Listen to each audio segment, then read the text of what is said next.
Avec 109 médecins généralistes libéraux pour 100 000 habitants, la Bretagne est au-dessus de la moyenne nationale. Mais certaines agglomérations n'échappent pas à l'enclavement médical, comme à Saint-Brieuc, où l'on en compte 72 pour 100 000 habitants.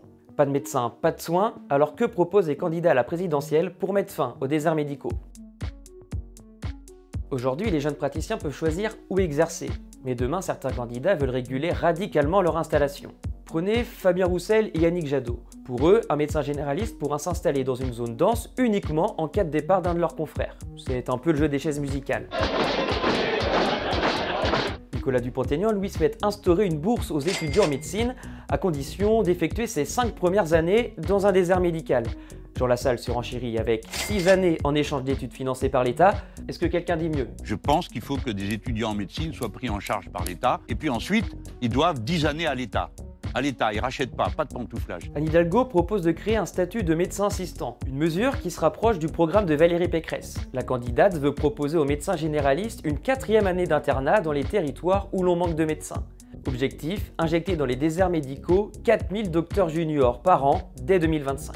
À côté, Marine Le Pen propose des incitations financières fortes.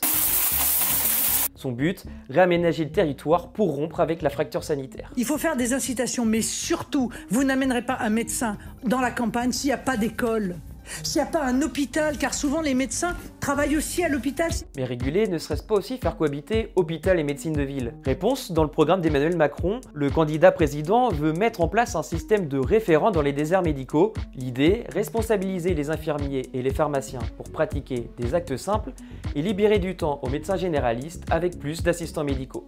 Vous l'aurez compris, les candidats sont tous d'accord pour amener les médecins là où on en manque cruellement aujourd'hui.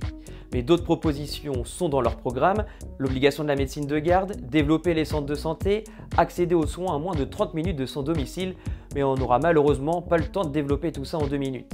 En tout cas, nous on se retrouve demain pour aborder des nouvelles propositions de candidats sur un nouveau sujet, la retraite.